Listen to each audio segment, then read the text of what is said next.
to watch and be a part of it. So for you, as you was getting older, what is a moment you could step back and say, man, like Jesus really came through for me in this moment. He really made a way. Got it. 2016.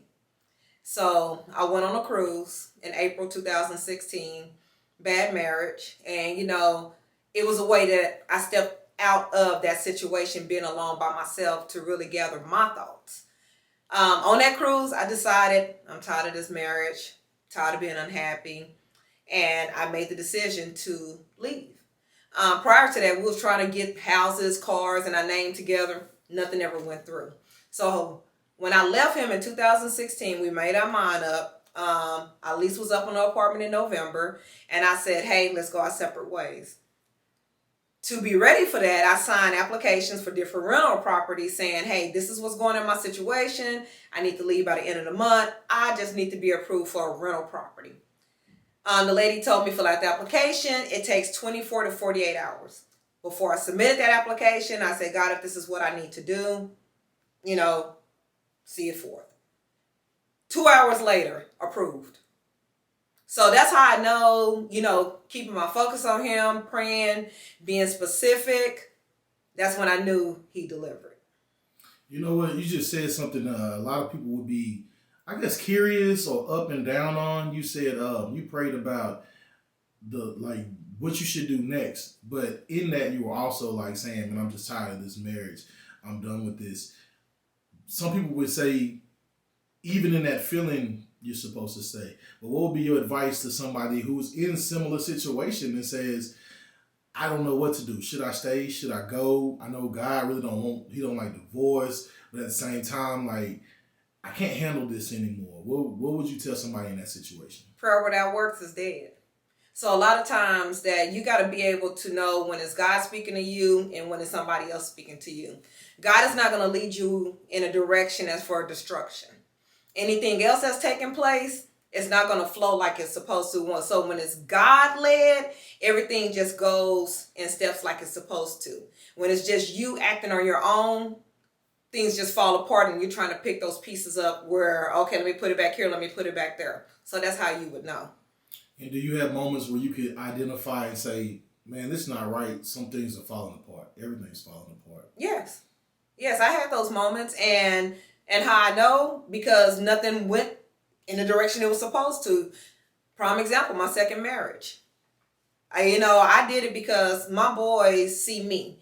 They're men. I didn't want them to see me shacking with someone.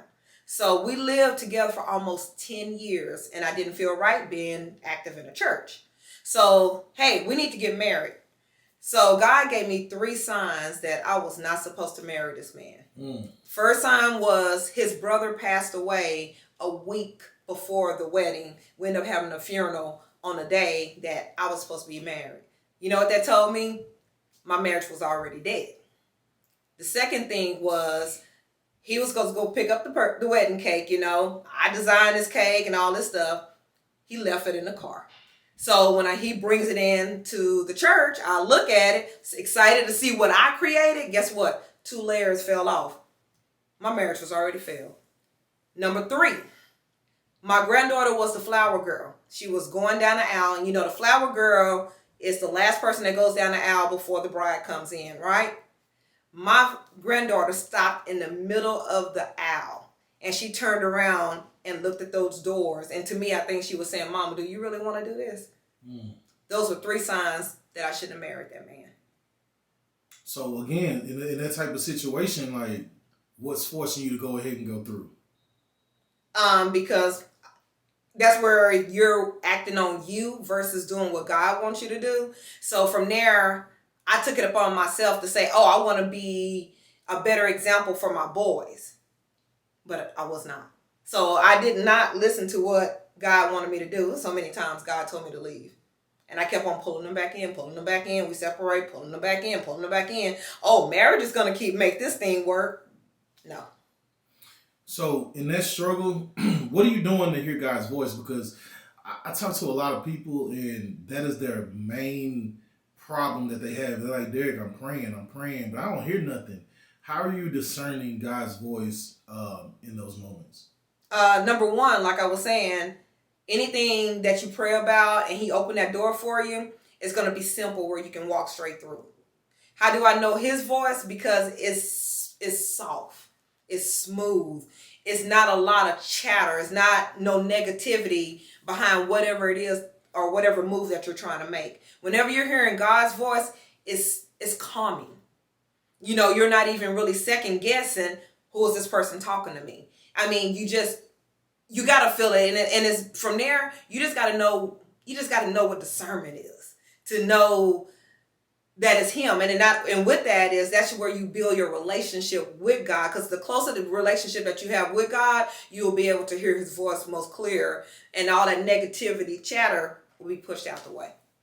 So, because you explained that very well, but some people wonder, how do you get to that point? So, who was Tomika before she met Jesus?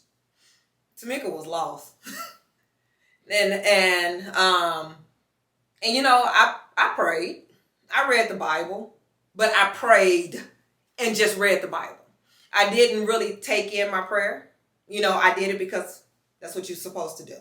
I read the Bible, they was words, you know. But then when situations were happening where things just was not going in the direction it was supposed to, I started being more specific in my prayers versus just letting them be words, like literally coming from my heart. And with that being said, a lot of people think when you pray, it has to be a specific way. No, a prayer is a conversation with God. And once you get out of your head that, am I praying the correct way or am I saying this? No. You had that conversation with God, and when you're being specific in that prayer and you're really kneeling to Him, taking out any distraction, you're going to feel like right now, just talking about it, you're going to feel that calming feeling that He is there with you. Like right now, I got chills just even talking about that. So I know that He is right there with me, always there with me, walking before me, walking on the side of me and behind me, protecting me. So you just gotta know, you feel it. That's the best way I can say, you feel it. So everybody that knows you, and this for the ones that don't know you, they know that you're into fitness. And the ones that are learning that now, she's very into fitness. How has fitness affected your life, and how does that translate? Like, how does fitness in general translate for you spiritually? With fitness, it's mental for me. It's mental and it's physical, but it's more mental. Because at that particular time, I'm able to forget whatever it is that I'm going through or whatever, and I'm able to just concentrate on the workout. And sometimes when you're going through different things, you can't just constantly beat that horse over the head. Sometimes you got to step out of whatever it is to have a clear thought. So that's when I'm working out. I'm not thinking 51 years old. When people look at me, I don't look 51. You know, so health, mental, and the gym that I'm currently at, Embellished Bodies, it's more of a family. There's no negativity, no drama. Every Wednesday, 8 p.m., we pray. So whatever it is that people are going through, we pray about it. So that way people don't feel like they are alone going through whatever situation that they're going through. All of us are there together. We'll stop what we're doing and pray right there if we have to. We give our sister a hug. We give our brother a hug. Whatever the case may be, they're not alone. You talked about feeling alone. You've talked about anxiety. Why, in your experience, do you feel like the devil wants to alienate you? Like, what do you think is your biggest purpose? Okay, so let me speak with that alone part. So where the devil will try to alienate you is because I didn't have any family growing up. So, of course, in my head, nobody wants you. You're going to always feel like you're alone. You're going to feel like you're rejected. You know what I'm saying? Because my mom died when I was 2 months old. My dad, he wasn't just really there in my life. And my grandmother, she passed away. So I have no sister and brothers. I was alone. So if I was not spiritually grounded, the devil really could have pulled me out to be something totally different. You know, but because I had the grandmother who kept me in the church, participated with everything, that's who I am today. You know, and now I feel like I am more grounded than what I used to be. You know, where anytime that anything come my way, I don't take it as, oh, I'm being punished or whatever. I'm like, whatever's lesson is going to come out of here, whatever growth I'm going to get out of this. Things happen for reasons. I went to a class last year. I did not know what my triggers were. My triggers were loneliness, overthinker, rejection. Why? Because of how I grew up. So me identifying what my childhood issues was, I'm able to be a better adult today because whenever those triggers come about, I know how to handle them. I pray about it. I think God had to get me alone because I live by myself now. There's nobody else there. Been there about 3 years. So each thing he is working with me, and then I can hear him clearly because I don't have any distractions around me. So, for you, what do you feel like is your biggest purpose? And we're gonna dive into a little bit of what you got through saying a second ago, about how you handle the anxiety and handle being alone. Because I do kind of want you to take me into the mindset of you at that time, like, because there's people, like I say, going through these things, and they're in the corner right now, and they're saying, I want to pray, but I don't hear nothing. Right now, in my mind, the devil's in my mind saying something else. Where were you in that moment when you were feeling alone? Like, what were your thoughts then? Why nobody want me? Why nobody love me? You know, am I gonna know what love is? And that is something that I'm still dealing with today. What is real love? I mean, yeah, I have the love for my kids and stuff like that, but what is real love? And what do you feel like is your biggest purpose? You know what? My biggest purpose is to share my testimony. You know, letting them know that the things that I went through before, if you see me today, I am not that person no more. So you will be able, if you knew me back then, failed marriages, nowhere to stay, job situation, single mom, trying to take care of kids. Let's be transparent. Mental and physical abuse. You know, I've been married twice. I done been through all that. So if you knew me back then and seen everything that I went through and where I'm standing today, that's it. You said mental abuse, because some people, they underestimate mental abuse in relationships. Everybody understands physical abuse, which we haven't touched on yet. The mental abuse, like, was, you already said you were lacking for love because you didn't have your family, you didn't know certain people. Do you feel in your first marriage or in your second that side of you was being taken advantage of? And what would be your solution to that for someone else? Let's just use that. Like, someone else is going through this right now. They don't know how to love properly because they've never been loved properly. How do you stop the devil from intervening in those situations? Well, first of all, you got to learn, you got to love you. And, you know, I didn't have my love for myself because I was busy trying to love everybody else. When you're alone, you have a tendency of clinging on to things just because you don't want to be alone. So many times I was told, leave, don't want you, whatever the case may be. But because I don't want to be alone, I stayed in it. Somebody who is dealing with something similar to that, not knowing what love is or knowing that you're dealing with that loneliness or whatever the case may be, anytime you have that heaviness in your heart or you feel uncomfortable when words are spoken, that is your sign that that is not real love. I'm not talking about a debate going back and forth. The heaviest I'm talking about is to where it is so heavy in your heart to where it feel like you just gonna pass out. You know, that's the best way I can describe it. And I dealt with that a lot of times, but I didn't want to be alone. And I stayed there. I just stayed in prayer. So prayer has been your go-to even at a young age. Yes. And you saying you say your grandmother instilled that in you because, as you said a lot today, it's easy for kids not to go to church. Right. Do you feel like without that foundation, or to anybody listening from a parent standpoint, even when the kids show rebellion towards going to church on a Sunday, are you saying, hey, take them anyway, drag them to church if you need to? Yeah. Because if I didn't have that foundation, I wouldn't be the person that I am today. Let's use it for a workout. How many times that, you know what, since I'm in fitness, let's use that for an example. How many times I say, ooh, I don't feel like going to the gym, but I need to lose this weight. I need to, you know, do these different things to make a better me. But then once you go and get that workout, you didn't want to go at first, you feel so much better in the end. And with our children today, they are missing that spiritual foundation. And it's generation curses because now parents are younger. We don't have those grandmothers that we had back then that drug you to church no matter what. You was in BTU, you was in vacation Bible school, you was in Sunday school, you was in something. If they didn't go or, could go or whatever the case may be, a bus came and got you. Somebody came and got you. Nowadays, that doesn't exist. If the kids say, hey, I don't want to do it, the parents don't even force them, but because they didn't have it in them, nobody forcing them to be able to go and be a part of that spiritual foundation. You just touched on something that I think is very important, and I want you to touch on it a little bit more. But talk to me about generational curses, because like you just said, you didn't have your family around. Right.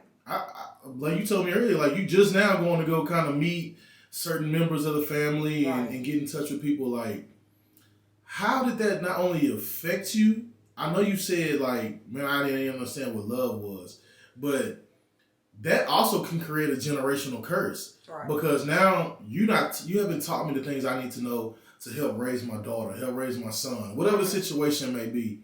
How would you advise someone dealing with generational curses? Number one, you got to be able to identify what the generational curse is. You got to take the time to journal. I do a lot of that. You write those words down, you go back and you read them. Because at the time, when we're in an emotional state, we're jotting. But when our mind is not in an emotional state, you may go back and read that, and then you'll be able to decipher something different out of that. So generational curses. What that is that, you had somebody prior that didn't do something, and it just goes down the line. For me, I didn't let that affect me. Somewhere or another, women are we're stronger than men. I'm a go-getter. And somewhere you got to get your go-get out to get past. I'm not going to be in that situation that I grew up in. I'm going to be better than this. I'm going to have my kids in this. I'm not going to have them to be able to face the different things that I went through. It's not spoiling them, but it's just showing them a better sight of what you were unable to do. You just got to push through. You definitely got to push through. And at the end of the day, we all have a duty, man. Our true purpose at the end of the day in this world is to build the kingdom of God. Yes. It just is what it is in some form or fashion.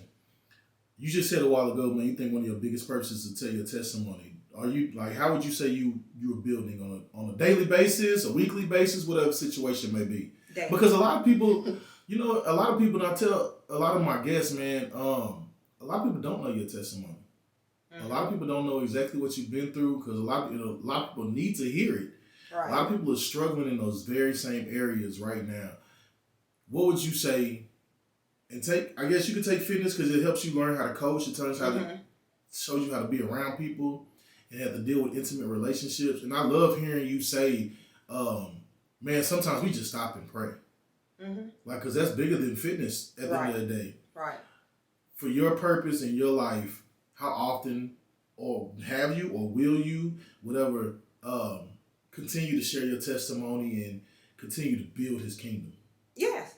I'm going to continue. Let me use for an example. One Wednesday night, I was praying. And, my thing is, while you're praying, you have so many different things coming in at you. And for me, it's not Satan, but it's so many different situations on whoever joined that call or whatever the case may be. It may be something that they're going through. I'm going to say that's a sign of discernment to where he's speaking through me, to be able to speak to them, to let them know, hey, let me tell you about my situation. I was here, I was there, but I done made it through those things. Look at me now. And that's what I always say. You wouldn't look at me now to know that I was homeless. You wouldn't look at me now to know that I didn't have a job. You wouldn't look at me now to know that I didn't have transportation. My kids did not know that we were struggling. They didn't know that. They thought, we just over somebody's house spending the night. They didn't know we was homeless. They ate. I didn't eat. I did whatever I had to do to make it work. So when someone else, I hear something and they going through it, I share my testimony. But you know what? And then also with that, your testimony is not for everybody. God is going to put it in you on who you need to share it with. There's times that you may be walking down the street and it may be somebody you see with a simple hello or something like that. From there, they may say something, bam, guess what? It's time for you to share your testimony and let them know that this is not the end of the world. Absolutely. Something else we do. My church, we go to Mars Foundation. It's right there off of Lancaster. It's for men and women who are seeking home. So it's a shelter. What I'm able to tell them women, hey, I didn't make it to a shelter. I was staying at a friend's house. I said, but I came out of my situation to where I have my own home. Keep pushing. Keep moving. Don't give up. You know, things that doesn't go in the way that you think they're supposed to go, that's because God is already doing something ahead of that. Just because this didn't open up for you, you know why? Because God already knew the ending of that situation, and he's opened up this other door for you. You have to trust and know that he's not going to lead you astray. You have to believe, and that's where your faith, patience, and all that come in. Patience, hard, but you got to have your faith and your trust to know whatever it is for you, he's going to make it happen. That was excellent. I do want to, because you touched on something that I didn't know until you just said it a while ago. You said you were homeless at a point in time. Mm-hmm. Where was your faith when you were going through that? Like, talk to me about how strong you had to be and how you had to endure in those moments. You literally just said, man, I had to go days I didn't eat just so my kids could eat. Right. That's a story in itself. It is. So at the time, I didn't know. I was doing. You know, we all have a short prayer. Oh, God, please help me get some gas. Oh, God, please help me get some food. But a lot of it was just doing. But when I slowed down for a moment, knowing that this food came from here, this transportation came from here, this gas came from here, I'm going to do whatever I can to try to make some money. I braid hair on the side. So at that particular time, you know, I needed gas. I needed food. Somebody will call, hey, can you come braid my hair? I would have fumes in my car, but I would drive to their house, braid their hair, hungry. But guess what? I was able to make that money. Had to go to the nearest gas station, fill my tank up, grab me some chips or something to put in my stomach. But it showed me that when I prayed for those simple things, God, man, I need some gas. God dang, I need some food. What am I going to do? And then you get a phone call. That's God. Let's go. So if you had a chance, you had one chance to go talk to 15-year-old Tomika. You could just give her a little bit of advice. What would you tell her? 15-year-old Tomika went through a lot of stuff at 15. My dad, he was on drugs. Freshman in high school. And I didn't know a lot of times where we was going to go or where we were going to be. Because it was me and my grandmother. My grandmother's the one who raised me. 15-year-old Tomika was lost. You know, I didn't know what to do. So if I can go back to that 15-year-old Tomika, them little part-time jobs you had and stuff like that where you was just doing, 15-year-old Tomika should have been more focused on putting money up and doing what she should have been doing with it. 15-year-old Tomika should have been more in her books than out here, you know, playing and not taking life seriously. You know, we're 15, but you get what I'm saying when I'm saying not taking seriously, like just playing with my school. And it's funny, I didn't even think about this till it just came across. I'm in fitness, but I was always in sports. So with the sports, that was another mental block for me. You know, when Tomika was lost, she got basketball. I'm not thinking about what I'm going on at that time. I got my basketball, I got my volleyball, I got my track. I did everything to keep myself, you know, occupied. And 15-year-old Tomika is the same words that I would tell her now. Keep pushing and don't give up. Because if I could have gave up back then, where would I would have been? Nothing. I just kept pushing. Watching my grandmother, she did domestic work. And with her doing domestic work, you know, she's cleaning houses. Like I said, my dad was on drugs. We didn't have a car. So she's riding a city bus.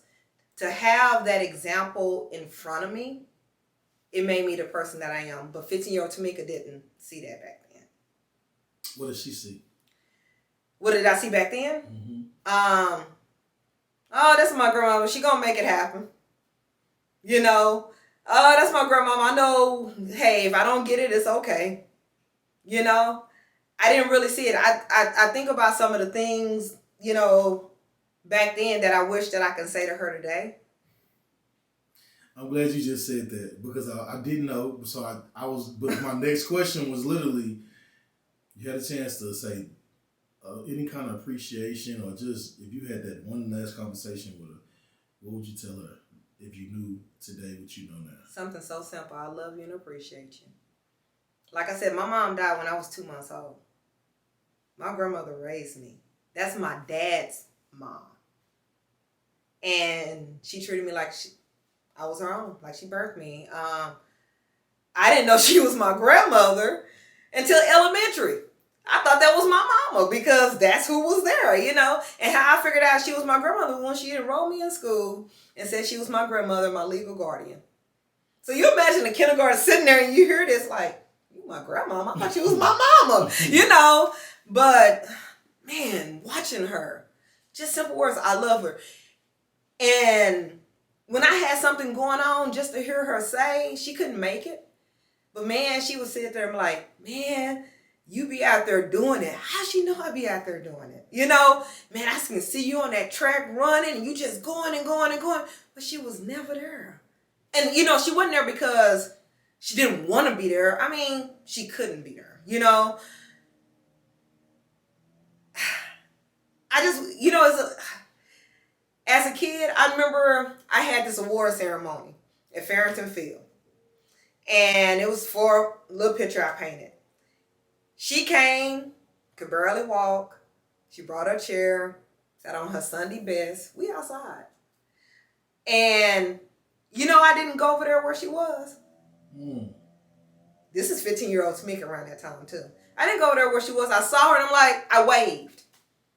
I wish now, the person who I am today, I could have went over there and hugged her and say, oh, I appreciate you for coming, because knowing the struggle it took for her to even get there. I didn't even walk her to her car when she got ready to leave. I watched her and sat there with my friends. That is something I think about today, like, dang, I could at least walk her back to her car. This woman did everything for me. This woman did everything for me. You think she's proud of you today? Oh, I know she is. I know she is. One of my grandmother's prayers also is when I had my kids, you know, she helped me out with them. Her prayer was, God, let me live long enough to help her with these kids to where, you know, I wouldn't have to depend on her so much. That was her prayer. And I promise, like, as my boys were getting older, her health was going backwards. When the boys stopped coming around, everything was just, her health was just deteriorating, you know. That's another way you know God works. That was her prayer all the time. Let me live long enough to be able to help her with these babies. When them babies stopped coming around as much, God answered. I'm not going to say I didn't need her, but that was her prayer. Man, that was amazing. Tell the people what you got going on, where they can find you, and any lasting advice for anybody that's just struggling in general. And they just needed to hear this, and they needed to hear your testimony. You've been through marriage, you've been through divorce, you've been through abuse, like you've been through all these different things. I just want you to help encourage the next person who may be in that situation right now. So when you pray about certain things, you may be saying, God, I want this, right? But if you're not in position to receive that want, I'm not going to say you're never going to get it or whatever the case may be, but God gives you things when you're in position to receive it. If I was to get some of the things, you know, that I prayed for at that point, it wouldn't have been humbling. I would have just got them. You know, God is not punishing you. You know, you may feel like you're struggling here and he's not there with you. Like I said before, he's opening those doors ahead of you. You know, things that you pray about, when I say prayer without works is dead, you still got to do something on your part, you know, to make sure what you're praying for is going forth. You know, you got to keep pushing. You can't throw in a towel. You can't quit. When this door closed, oh, it's the end of the world. Nope, because God, like I said, is working ahead of you. There's another door that's going to be opening. Like I also said, anytime that something feels heavy on your heart, anxiety, stress, or whatever the case may be, pray about it. Journal it. Go back and read it, because that's going to be the only way you'll know you're triggered by this word. You're triggered by this event. You're triggered by different things. But if you're not able to identify what your triggers are, you're not going to be able to move forward to understand your anxiety, your stress levels, or whatever your triggers may be. Me, when I'm feeling heavy or a certain way, not sleeping or whatever the case may be, the first thing I think about, what event do I have coming up? What done happened at work? Is it a bill or something that I need to take care of and I'm trying to figure out how I need to do it? I try to figure out what is it in my events that are taking place at that particular time that's making me feel a certain way. Then after that, I pray about it. I just have to trust, be patient, and know that he's going to deliver. So trust, patience, faithful, believe, because there's so many different small G gods out here. So believe in the capital G God, okay? And know that he's not out here to hurt you. He's out here to help you. He's out here to love us. He's not here to hate us. We allow people to come in our space. But you got to know when you feel uncomfortable, that person needs to get out of your space. And you got to move on it, not because it's comfortable. We get put in uncomfortable situations to be able to learn and understand the different things that we're dealing with. Keep pushing. Keep going. Don't quit. Where can they find you? You can find me. I'm on same name, Facebook, Instagram, TikTok. I am Tomika, Tomika. Then it's Hale, Hale hyphen ELLIS. Because you know Tomika spelled trillions, zillions of ways. Currently, I am coaching up there at Embellished Bodies, right there off of 35. Look us up. And hey, I'm even open. If y'all want to pray about something, you have more questions, confused, I'm here. That's good, man. I really, really appreciate you coming through. Like I said before, man, people can use more yous. A lot of people need more yous, man. Y'all heard what she said. She's over at Embellished Bodies. I'll tag the address for y'all so people can, if anybody reaches out, they can get to you. And if you just need a mentor, anybody like that, just to pray. Hey, I'm here. we're here. I'll get back with y'all next time. Thank you, Tomika. Thank you.